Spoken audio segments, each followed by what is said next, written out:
नमस्कार, welcome back to my channel guys. और आज की वीडियो में हम बात करने वाले हैं वीक 1 एंड 2 दोनों ही वीक के क्वेश्चंस जो हैं, सारे एक्टिविटी क्वेश्चन वो आज हम डिस्कस करने वाले हैं। ठीक है, दोनों कंबाइन इसलिए कर दिया क्योंकि वीक 1 में ज़्यादा कुछ था नहीं, ओनली थियोरेटिकल चीज़ें हैं, राइट। तो इसलिए मैंने सोचा कि दोनों को कंबाइन कर देते। ठीक है, तो स्टार्ट करते हैं।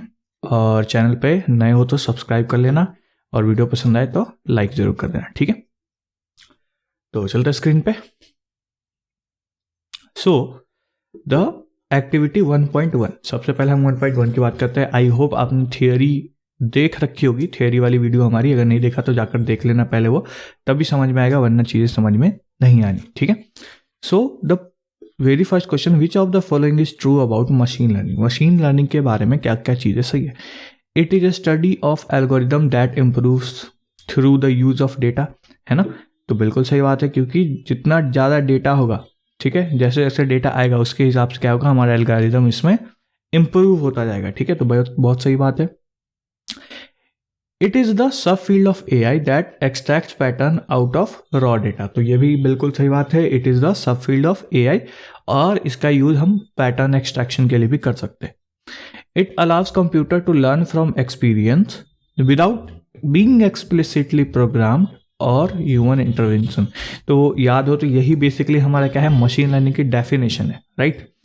It is use for task when programming and human level fail.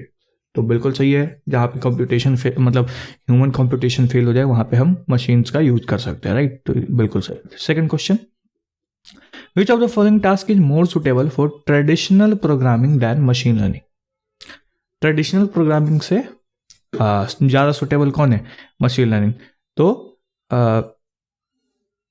Password verification जो है, ठीक है, more suitable for traditional programming, ठीक है, मशीन लर्निंग से। तो वेरिफिकेशन ट्रेडिशनली करना ही ज़्यादा अच्छा है। ठीक है, वेदर प्रेडिक्शन ये सब क्या है, मशीन लर्निंग करता है। फेस टैगिंग में मशीन लर्निंग करता है, स्पैम डिटेक्शन में machine learning, recommendation system, social media marketing, सब मशीन लर्निंग का है। लेकिन जो पासवर्ड वेरिफिकेशन का चीज़ है वो ज़्यादातर ट्रेडिशनल प्रोग्रामिंग ही करता है। ठीक है, क्योंकि वेरीफाई ही करना है। ठीक है, which among these is not a machine learning program. कौन मशीन लर्निंग प्रोग्राम नहीं है। स्पीच रिकॉग्निशन बिल्कुल है, इमेज रिकॉग्निशन बिल्कुल है, ऑब्जेक्ट डिटेक्शन बिल्कुल है, एरर सॉर्टिंग नहीं है। तो error sorting not a machine learning program. Next, the traditional programming approach for a given task may fail in cases where we do not know the exact rules transforming the input output, है ना, कि traditional में basically कोई learning pattern नहीं है, right. तो कैसे हम इनपुट को आउटपुट में ट्रांसफॉर्म कर रहे हैं, उसके लिए जो फंक्शन है या रूल जो भी कहो तुम, वो होना जरूरी है। ठीक है, we do not know the exact rule हमें पता नहीं है। There are clearly defined rules transforming the input to output, बिल्कुल होता है। ठीक है, तो यहाँ पे फेल होने का कोई चांस ही नहीं है अगर वहां पे क्लियरली क्या है, डिफाइंड रूल है। We are unable to extract the exact transforming rule the input and output, है ना। इनपुट आउटपुट में एग्जैक्ट क्या ट्रांसफॉर्मेशन रूल हो रहा है वो हम ट्रेडिशनल प्रोग्रामिंग में नहीं पता लगा सकते, जबकि मशीन लर्निंग में हम पता कर सकते हैं। ट्रेंड्स जानते हैं ना मशीन लर्निंग में। ठीक है, next activity 1.2, which of these is better suited to be solved using regression. Regression में क्या होता है, हम ट्रेंड लाइन बनाते, याद हो, है ना। तो the price of a house based on it's area and distance from metro. तो हाउसिंग प्राइस प्रेडिक्शन इज एक ऐसा जनरल केस है जो हम रिग्रेशन के थ्रू यूज मतलब सॉल्व करते हैं। In supervise learning the training levels are available. तो बिल्कुल सही बात है, सुपरवाइज लर्निंग में ट्रेवल लेवल्स अवेलेबल होता है ना। हम इनपुट से आउटपुट ट्रेन करते हैं, राइट, ताकि वो नए इनपुट पे काम कर सके। Supervise learning is essentially curve fitting, data exploration, data cleaning या डायमेंशनलिटी रिडक्शन। तो supervise learning is all about curve fitting, कितना हम फिट कर पाते कर्व को, कैसे, है ना। Regression is used when the output variable is continuous discrete of any type A category. तो कॉन्टिन्यूअस होगा तब यूज कर सकते हैं। ठीक है, regression is used when output variable is continuous, क्योंकि इसमें क्या बन रहा है, हमारा चार्ट बन रहा है, चार्ट लाइन बन रहा है, लाइन हमेशा कंटिन्यूअस रहेगी, राइट। नाउ 1.3 क्या कह रहा है, which of the following is type of supervise learning technique. कौन सा सुपरवाइज लर्निंग टेक्निक है, डायमेंशनलिटी रिडक्शन ना, अनसुपरवाइज है, क्लासिफिकेशन हाँ, डायमेंशनलिटी एस्टिमेशन ना, और रिग्रेशन, हाँ, तो रिग्रेशन एंड क्लासिफिकेशन ये दोनों क्या है, सुपरवाइज लर्निंग है। Which of the flowing comes under supervise learning, कौन कौन सा आता है, तो रिड्यूसिंग डायमेंशनैलिटी अनसुपरवाइज में आता है, ग्रुपिंग सिमिलर डेटा अनसुपरवाइज में आता है, डेंसिटी एस्टिमेशन ये भी अनसुपरवाइज में आता है, क्योंकि तीनों में क्या है, pattern recognition, right. Regression is a type of predictive model, ये प्रेडिक्ट करता है ना कि प्रोबेबिलिटी बताता है, हमें आउटपुट्स देता है ना। Which of the following correspond to regression model, कौन सा रिग्रेशन मॉडल, तो रिग्रेशन मॉडल हमारा ये है, ठीक है, ये क्लासिफिकेशन मॉडल है, ठीक है, तो रिग्रेशन मॉडल हमारा ये है।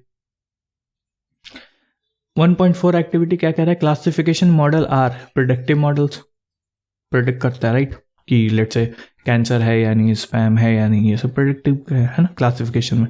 Which of the following loss function can be applied to a classification model, कौन सा हो सकता है, तो ये वाला है ना, जिसमें 1 एंड 0 आउटपुट है, 2 आउटपुट, राइट, तो ये वाला, ये किसके लिए है, ये रिग्रेशन के लिए। We evaluate our model on the following data, किस डेटा पे इवेल्युएशन करते हैं, इवेल्युएशन हम टेस्ट डेटा पे करते हैं, ठीक है। Model selection is done using which of the following data, किस डेटा का यूज करके हम मॉडल सिलेक्शन करते हैं, तो वो है वैलिडेशन डेटा। वैलिडेशन डेटा पे ही हम बताते हैं कि मेरा कौन सा मॉडल है जो बेटर परफॉर्म करना है या बेस्ट परफॉर्म कर रहा है, तो उसी के अकॉर्डिंग बेस्ट मॉडल को हम सेलेक्ट करेंगे, यानी एक्यूरेसी चेक करते हैं वैलिडेशन पे, right.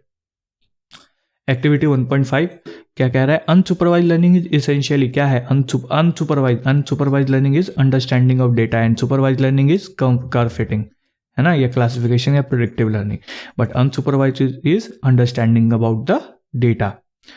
Late F R D से R D dash density estimation, right. We an encoder function है, तो इनकोड करेगा यानी छोटा करेगा इसको, डी डैश छोटा होगा, है ना। For dimensionality reduction what is the typical relation between D and D dash, तो डी बड़ा होगा, डी ए डैश छोटा होगा। एफ डी डैश से डी, तो ये क्या है, डायमेंशनल रिडक्शन का डिकोडर है, डिकोडर क्या करेगा, तो इसमें डी बड़ा होगा, डी डैश छोटा होगा, छोटे से बड़ा में डिकोडर हम करते हैं, ठीक है। For the data x1 x2 up to xn where xi is belongs to R D dimensional, है ना, एंड आर डी से डी डैश में जा रहा है और डी डैश से डी में जा रहा है। Which of the following is the correct loss, तो करेक्ट लॉस हमारा ये है, ओके। लॉस फंक्शन तुमने पढ़ा है, तो ये हमारा क्या है, करेक्ट लॉस है ना, G of F X I minus X I, है ना। Now activity 1.6 the input data for an unsupervised learning algorithm is of the form, ठीक है, note X I and Y I are vectors and Y I is the scalar, ठीक है। तो क्या unsupervised data के लिए लर्निंग एल्गोरिदम के लिए डेटा किस फॉर्म में होता है, तो डेटा उस फॉर्म में होता है जिस फॉर्म में कोई आउटपुट नहीं होता, सिर्फ डेटा होता है, ठीक है। तो सिर्फ डेटा हमारा यहाँ पे है, राइट, तो ये वाला हमारा क्या होगा, अनसुपरवाइज्ड लर्निंग, ठीक है, के लिए data, correct input data. Which of the following gives probabilistic model, probabilistic model कौन देगा, डेंसिटी एस्टिमेशन, ये हमें प्रोबेबिलिटी बता के देगा, राइट, ठीक है। डेंसिटी रिडक्शन में तो हम रिड्यूस करते हैं, डेटा को कंप्रेस करते हैं। Regression and classification supervise learning है, प्रेडिक्टिव मॉडल है, तो density estimation. Which of the following is correct loss function for density estimation, कौन सा करेक्ट लॉस फंक्शन है डेंसिटी एस्टिमेशन के लिए, डेंसिटी एस्टिमेशन के लिए लॉस फंक्शन ये वाला है, हमने पढ़ चुके हैं, नेगेटिव लॉग जिसको बोलते हैं, राइट। ड्यूरिंग पैरामीटर एस्टिमेशन की बात कर रहा है, for density estimation method such as Gaussian mixture model which of the following is minimize, कौन सा मिनिमाइज होता है, तो अगेन इसको मिनिमाइज करते हैं, राइट, नेगेटिव लॉग लाइक्लीहुड को, ठीक है। ये हमारा था क्या, पूरा वीक 1 का सारे क्वेश्चन। अब हम बात करेंगे किस के ऊपर की, वीक 2 के बारे में, ठीक है। तो वीक 1 का सारा कुछ समझ में आ गया होगा, आई होप। अगर ना समझ में आया हो कोई चीज़ तो आप कमेंट में ड्रॉप जरूर कर देना, मैं उसको रिप्लाई कर दूंगा if it is a valid query जो मैंने आंसर नहीं करा है, ठीक है। अब बात करते हैं 2.1 की। तो 2.1 का सबसे पहला क्वेश्चन क्या है, और इसका भी मैंने थियरी वीक 2 का अपलोड कर चुका हूं ऑलरेडी, ठीक है। तो वो जाके देख लेना, क्योंकि वो नहीं देखोगे तो आधी चीज़ें तुम्हें समझ में नहीं आनी, दैट इज़ माई गारंटी। और एक्टिविटी क्वेश्चंस कर लेने के बाद तुम्हारा सबसे जो नेक्स्ट क्या होना चाहिए, क्या करना चाहिए, that is do practice assignment जरूर कर लेना, ठीक है। तो चलते हैं वापस से। So let A is this data, ठीक है। कह रहा है A is a subset of which of the following, किसका सबसेट है? तो यहाँ पे हम देख सकते हैं क्लियरली ये क्या है, आर है, क्योंकि नेगेटिव भी है पॉजिटिव भी है, राइट। तो ये आर की वो है। आर 6 में क्यों नहीं है? क्योंकि इट इज एलिमेंट्स के कलेक्शन। ये जो है ना, ये क्या बताता है, कलेक्शन ऑफ एलिमेंट इसके अंदर होता है। तो ये एलिमेंट है, ऐसा होगा तो वेक्टर होता है वो, राइट। तो ये एलिमेंट्स है, डिस्क्रीट मतलब वो है डिस्क्रीट में है, ठीक है, कंटिन्यूस है ना, कंटिन्यूस बट इंडिविजुअल एलिमेंट्स है, तो वो आर से बिलोंग कर रहा है, ठीक है। Second, which of the following is correctly represented A B की पावर डी। तो डी डायमेंशनल वेक्टर है, ठीक है, डी डायमेंशनल वेक्टर स्पेस से आ रहा है ए बी, तो हर एक एलिमेंट ए बी के फॉर्म में है, ठीक है। तो यहाँ पे अगर हम देखें तो ये अगर देखो तो x belongs to R D, जहाँ एक्स आई क्या है, X I A comma B है, ठीक है। तो वो सारे एक्स डी, यहाँ पे x क्या कर रहा है, x बिलोंग कर रहा है हमारा आर डी से, राइट।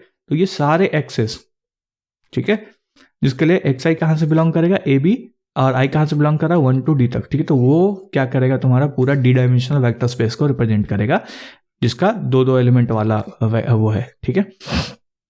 तो ये वाला हमारा क्या है, करेक्ट आंसर है, ठीक है, समझ में आया। नाउ थर्ड क्वेश्चन क्या कह रहा है, if the vector u and v belongs to a vector space v, u vector and v vector belong कर रहा है वेक्टर स्पेस v से, there linear combination belongs to v। तो वेक्टर स्पेस वही होता है कि u भी है, v भी है, अल्फा और बीटा किससे बिलोंग कर रहा है, r से बिलोंग कर रहा है, ये दोनों किससे बिलोंग कर रहा है, v से बिलोंग कर रहा है। तो इनका लीनियर कॉम्बिनेशन यानी l into U plus beta into V belongs to V, ठीक है, एकदम सेम है। जैसे 1 और 2 बिलोंग कर रहा है आर से, तो 1 + 2 भी बिलोंग करेगा आर से, या फिर 3 × 1 + 2 × 2 भी बिलोंग करेगा किससे, आर से, ठीक है। तो ये ऐसा, which of the following statement is correct as per De Morgan's law. De Morgan's law के हिसाब से कौन सा करेक्ट है? तो याद हो तो ये दोनों तो हमने पढ़ा ही है, ये दोनों तो करेक्ट है ही, ठीक है। देखते हैं, हम बता सकते हैं कि राइट ये दोनों करेक्ट है। इसकी बात करते हैं तो इसका क्या है, ए कॉम्प्लीमेंट और यूनियन, बी कॉम्प्लीमेंट और उसका कॉम्प्लीमेंट, ठीक है। तो इसका कॉम्प्लीमेंट को हटाएंगे तो 1 माइनस हो जाएगा, ठीक है। और इसका ये बेसिकली क्या होता है, इसको हम क्या कहेंगे, 1 माइनस इंटरसेक्शन बी, है ना, राइट। तो इसको हम लिख सकते क्या, ये 1 माइनस ए इंटरसेक्शन बी। अब क्योंकि ये ब्रैकेट में आएगा, ब्रैकेट से बाहर आएगा तो ये प्लस हो जाएगा, ठीक है। तो 1 से 1 कैंसिल आ जाएगा, बचेगा क्या हमारा, ए इंटरसेक्शन बी। तो ए इंटरसेक्शन बी, तो इसीलिए ये इक्वल्स टू ये हो गया, तो यहां से हमारा ये आ गया। सिमिलरली ये है, ठीक है, A complement intersection B complement का complement is basically 1 minus A complement intersection B complement, और इसको अगेन हम 1 माइनस ए यूनियन बी लिख सकते हैं, और क्योंकि ब्रैकेट के अंदर है तो 1, तो ये माइनस और ये प्लस, तो ये 1 से 1 कैंसिल हो जाएगा और ये बचेगा ये। तो ये भी सही है, तो ये दोनों भी सही है और ये दोनों भी सही है, तो ऑल ऑफ दिस इज सही, ठीक है। Fifth question, 2 vector x and y are perpendicular to each other if. तो परपेंडिकुलर है, परपेंडिकुलर यानी 90 डिग्री, या फिर उसको ऑर्थोगोनल भी बोलते हैं। ऑर्थोगोनल जब होता है तो ऑर्थोगोनल में क्या होता है, डॉट प्रोडक्ट 0 होता है, राइट। और dot product x dot y equals to 0, ठीक है। और x डॉट y को हम x ट्रांसपोज y भी लिख सकते हैं, ठीक है। अगर पूछोगे कैसे, तो लेट्स से 1 2 है, डॉट क्या है 2, 1 है, ठीक है। तो हम अगर इसको ट्रांसपोज करें तो 1 2, ठीक है, और 2 1। अब क्या ये हो गया, क्या हो गया, 2 × 1, और ये 2 × 1 है, और ये क्या है 1 × 2 है। तो ये दोनों सेम रहेगा, तो इन दोनों का वो मल्टीप्लिकेशन हो जाएगा, तो इसीलिए ये है, ठीक है, ऐसे करके। तो ट्रांसपोज के फॉर्म में लिख देते हैं। तो याद रखना x डॉट वाई को हम x ट्रांसपोज y भी लिखते हैं, और ये मतलब x डॉट वाई 0, तो x ट्रांसपोज y भी 0 आएगा, ठीक है। तब क्या होगा, वो 90 डिग्री या परपेंडिकुलर होगा। तो ये ऑप्शन एंड ये ऑप्शन दोनों ही सही है। For a real valued function which of the following is true, कौन सा ट्रू है? तो रियल वैल्यूड है ना, यानी कि इनपुट रियल है, आउटपुट भी रियल है, तो आउटपुट यानी कोडोमेन रियल है, तो कोडोमेन तुम्हारा क्या होगा, रियल। तो ये ऑप्शन। नाउ एक्टिविटी 2.2 की बात करते हैं। एक्टिविटी 2.2 में क्या है, a function is said to be continuous if in R. If तो कंटिन्यूअस कब होगा, जब वहां पे कोई भी ब्रेक ना हो ग्राफ पे, ठीक है। तो it is continuous at all points in are, यानी कि सारे पॉइंट्स पे क्या होनी चाहिए, वो कंटिन्यू होना चाहिए, कहीं पे कोई ब्रेक नहीं होना चाहिए, right. The function mod x is continuous but not differentiable at x equals to 0। तो ये हमारा ग्राफ है mod x का, तो हम देख सकते हैं कंटिन्यू तो है, कहीं पे ब्रेक नहीं है, ठीक है। हालांकि फॉर थियोरेटिकल प्रूफ fx को हम mod x को हम ऐसे भी लिख सकते हैं पीस वाइज फंक्शन में, राइट। x <0 पे क्या है, -x आएगा और प्लस पे प्लस आएगा, ठीक है। अब कंटिन्यूटी की बात करें तो लेफ्ट हैंड लिमिट निकालेंगे, राइट हैंड लिमिट निकालेंगे और फंक्शन की वैल्यू निकालेंगे। तो लेफ्ट हैंड लिमिट 0 नेगेटिव पे क्या आएगा हमारा ये वाला, ठीक है। तो x 0 नेगेटिव और माइनस एक्स इज बेसिकली क्या करेंगे इसमें 0 पुट कर देंगे तो 0 आएगा, ठीक है। ऐसे 0 पॉजिटिव के लिए limit x tends to 0 positive and x equals to 0, ठीक है। और f ऑफ 0 भी 0 आएगा, ठीक है, क्योंकि f of x equals to x होगा जब x इक्वल्स टू 0 है। So left hand limit equals to right hand limit equals to function की वैल्यू, तो हम कहेंगे कंटिन्यूअस है 0 पे, ठीक है ना। डिफरेंशिएबिलिटी की बात करें तो अगर लेस देन 0 की बात करते हैं तो लेस देन 0 में हमारा फंक्शन ये है और इसका डिफरेंशिएशन क्या आएगा -1, तो एफ एक्स इक्वल्स टू क्या आ गया -1, एफ एक्स इक्वल्स टू नहीं आया, F dash X equals to है, सॉरी, ठीक है। तो एफ डैश एक्स कितना आ गया -1 और ग्रेटर देन इक्वल्स टू पे 1 आएगा। तो literally left hand limit not equals to right hand limit, तो यहाँ पे डेरिवेटिव नहीं है, ठीक है। तो ये समझ में आ गया तुम्हें कि कहाँ पे ये कंटिन्यूअस है पर डेरिवेटिव नहीं। तो यहाँ से एक और रूल आता है क्या कि जो कंटिन्यूअस होगा जरूरी नहीं है वो डिफरेंशिएबल भी होगा। Next, choose the correct statement of the following. If a function is continuous at a point, then it is also differentiable at the point. अभी तुरंत प्रूव करा, not necessary, ठीक है। If a function is differentiable at a point, then it is also continuous. Differentiable है तो continuous होगा, but vice versa is not true.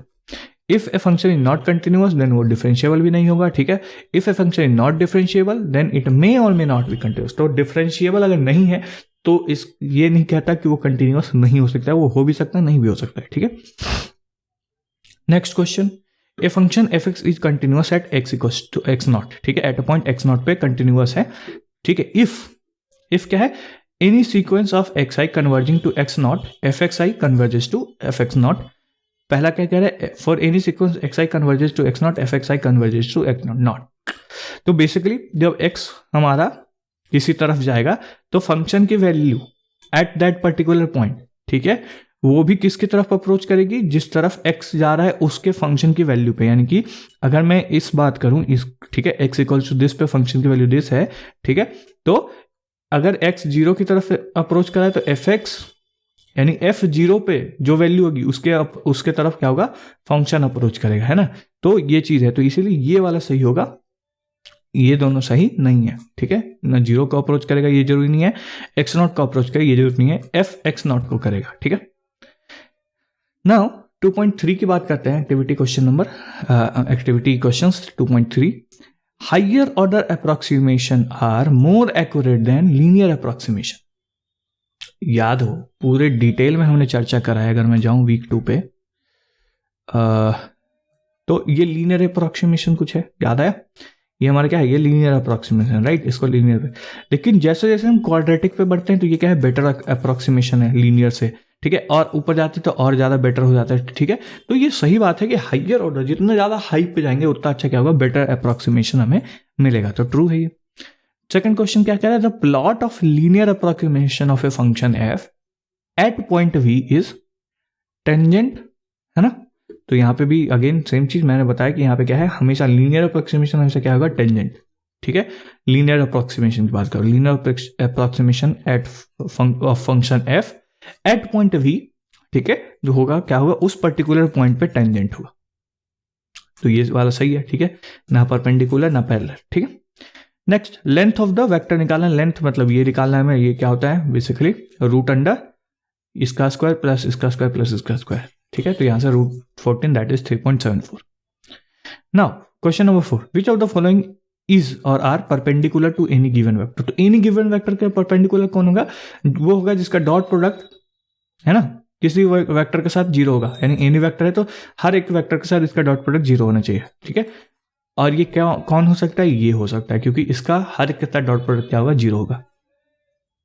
Now question activity 2.4 क्या कह रहा है, which of the following represents a multivariate function. Multivariate function क्या होता है, जो n डायमेंशनल इनपुट ले सकता है लेकिन आउटपुट r ही देगा, ठीक है। यहाँ पे हम देख सकते हैं rd से r आ रहा है, तो ये हमारा क्या है, करेक्ट ऑप्शन, ठीक है। नेक्स्ट क्वेश्चन क्या कह रहा है कि a hyper normal to a vector w, vector w से हाइपर नॉर्मल ऑफसेट कितना है, b है, ठीक है। नॉर्मल पे, नॉर्मल ऊपर का रीजन होता है, इस पे ऑफसेट कितना है, b है, ठीक है, ऑफसेट b है, ठीक है, ऑफसेट कितना है, b है। तो उसका इक्वेशन कैसे देंगे, तो क्योंकि नॉर्मल है तो डॉट प्रोडक्ट, है ना, और वो कितने के बराबर होना चाहिए, ऑफसेट के बराबर होना चाहिए, ठीक है। तो यही बेसिकली हाइपर प्लेन आएगा, ठीक है। तो all X such that W T, मतलब डब्ल्यू का transformation into X should be equals to B, वो हमारा क्या होगा, हाइपर प्लेन होगा, नॉर्मल टू वेक्टर डब्ल्यू, ठीक है।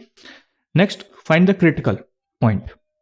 The critical point of this is, तो फंक्शन के क्रिटिकल पॉइंट कैसे निकालते हैं, उसका फर्स्ट डेरिवेटिव करो, उसको जीरो के इक्वल करो, ठीक है, और पॉइंट फाइंड करो, राइट। तो हमारा फंक्शन ये है, इसका फर्स्ट डेरिवेटिव क्या करा, 2x-1 है ना, x के रिस्पेक्ट में करा हमने, ठीक है। तो 2x-1, अब क्रिटिकल पॉइंट निकालने के लिए क्या करो, इसको इक्वल टू 0 पुट करो, ठीक है। तो f dash x equals to 0, तो यहाँ से x इक्वल्स टू कितना आ गया, 1/2, दैट इज 0.5, तो 0.5 हमारा क्या है, क्रिटिकल पॉइंट है, ठीक है। Now for the function f(x² - x), यानी यही वाला फंक्शन कह रहा है कि क्रिटिकल पॉइंट जो है वो क्या रिप्रेजेंट कर रहा है, मिनिमम मैक्सिमम। तो उसके लिए क्या करेंगे, जो फर्स्ट डेरिवेटिव है उसका हम सेकंड डेरिवेटिव निकालेंगे, ठीक है। और सेकंड डेरिवेटिव अगर क्या आया, नेगेटिव आया तो मैक्सिमा होता है, पॉजिटिव आया तो मिनिमा होता है, ठीक है। और इक्वल टू 0 आया तो हम डिटरमाइन नहीं कर सकते, मतलब हम नहीं बता सकते, कुछ हो सकता है।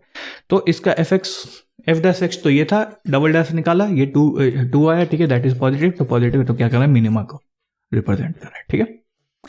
नाउ 2.5 की बात करते हैं, ए लाइन थ्रू पॉइंट u, है ना, पॉइंट u है ना, along vector v is given by this. तो ये बिल्कुल सही बात है, इसी के बेसिकली अगर कोई लाइन की क्वेश्चन पूछ रहा है जो पॉइंट u से चल रहा है, ठीक है, अलोंग विथ वेक्टर v, तो उसको हम ऐसे देते हैं, ठीक है। Gradient of the function is evaluated at a point is a vector, है ना, gradient of a function evaluated at a point is a vector. तो जो पॉइंट होता है वो क्या होता है, वेक्टर होता है। तो बिल्कुल ग्रेडियंट f ऑफ u लिखते हैं, राइट, f ऑफ u, तो वेक्टर ये u क्या होता है, वेक्टर होता है, ठीक है। तो जो भी पॉइंट होता है वो क्या होता है, वेक्टर होता है, तो ये ट्रू बात है। थर्ड क्या कह रहा है, counter plots of linear function look like. तो लीनियर फंक्शन की बात कर, लीनियर फंक्शन का हमेशा क्या होगा, स्ट्रेट लाइन्स वाला, है ना, लीनियर फंक्शन का, राइट। तो ये क्या होता है, इक्विडिस्टेंसली स्पेस्ड स्ट्रेट लाइन्स, ठीक है। लीनियर फंक्शन के लिए स्पेस स्ट्रेट लाइन्स होता है इक्विडिस्टेंस, हर एक डिस्टेंस इक्वल होता है स्पेस, है ना।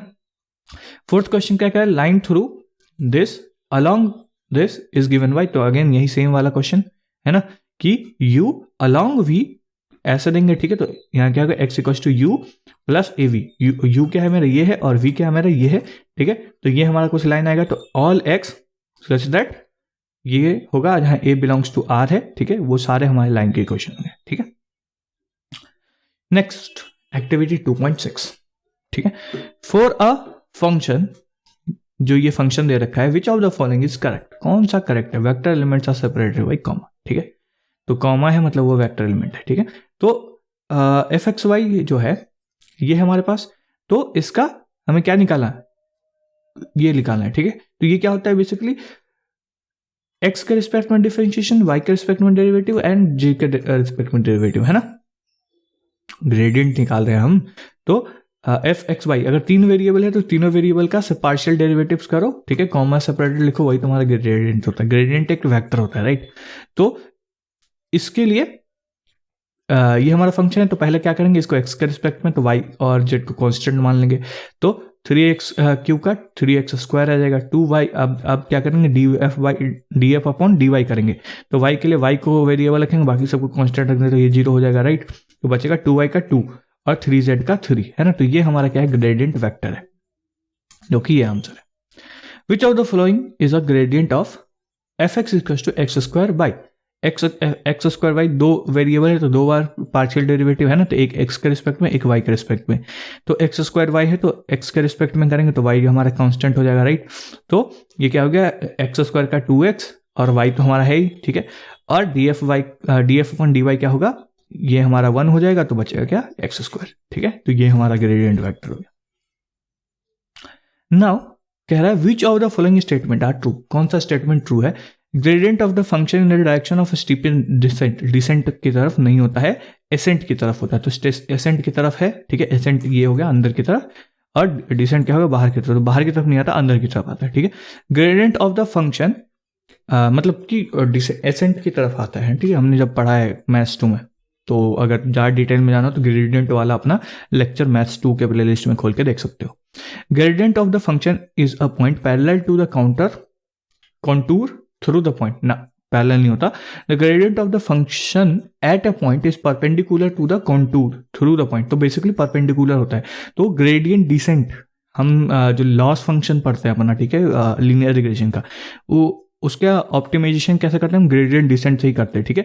तो बेसिकली ग्रेडियंट डिसेंट क्या होता है कि यहाँ से यहाँ तक जाने में, ठीक है, कॉन्टूर्स जो होता है, कॉन्टूर्स को तुम समझ सकते हो, एक माउंटेन का अपर व्यू, ठीक है। तो हर एक व्यू क्या होता है बेसिकली, वो दिखाता है, डेप्थ को दिखाता है, ठीक है। तो इस पर्टिकुलर सर्कल तक पहुंचने के लिए मेरा सबसे शॉर्टेस्ट रास्ता क्या है, वो ग्रेडियंट डिसेंट बताता है, ठीक। तो ग्रेडियंट डिसेंट शॉर्टेस्ट पाथ बताता है। शॉर्टेस्ट पाथ कौन सा होता है, हमेशा परपेंडिकुलर होता है, राइट। तो परपेंडिकुलर बताएगा, तो हमेशा इसका क्या होगा, function at a point is perpendicular to the contours through the point, ठीक है। तो हमेशा परपेंडिकुलर होगा अंदर की तरफ, ओके। तो 2 and 4 is correct. The approximation of function ये एट पॉइंट 3, 1 इज, तो ये क्या है, मल्टी वेरिएबल लीनियर अप्रोक्सीमेशन है। तो इसके लिए बेसिकली हमने पढ़ा है मल्टीवेरिएट लीनियर अप्रोक्सीमेशन का ये फॉर्मूला होता है, राइट। तो यही फॉर्मूला को यहाँ पे अप्लाई करेंगे, LU इक्वल्स टू, LU मतलब U मतलब वेक्टर, ठीक है, f of AB df x1, x1 क्योंकि है तो x1, ठीक है, के रिस्पेक्ट में डेरिवेटिव इंटू x1 माइनस ए प्लस x2 के रिस्पेक्ट में derivative into x2 minus B, ठीक है। ये करेंगे तो L at 3, 1 is basically function में 3 और 1 को पुट करेंगे तो 3 का 9 और 1 का 1 तो 10 हो गया, ठीक है। और इसका x1 के रिस्पेक्ट में डेरिवेटिव करेंगे तो ये तो कांस्टेंट हो गया हमारा, बचेगी इसको कहेंगे 2x1, तो 2x1 इंटू x1 माइनस 3 है ना, और इसका हो गया 2x2 है ना, 2x2 और x2 माइनस 1 क्योंकि यहाँ पे है, ठीक है। तो इसको ये आ गया, अब इसको सॉल्व करोगे तो तुम्हारा क्या आएगा 6 x1 है ना, 6x1 प्लस 2x2 माइनस 10 जो कि यहाँ पे आंसर है, ठीक है। और ये हमारा लास्ट क्वेश्चन था और इसके बाद हमारा वीक 2 के सारे क्वेश्चन खत्म हो गए। तो आई होप आपको पूरे क्वेश्चन सारे समझ में आया होगा। समझ में आया तो वीडियो को लाइक जरूर कर देना। मिलते हैं अगले वीडियो में, तब तक के लिए बाय बाय।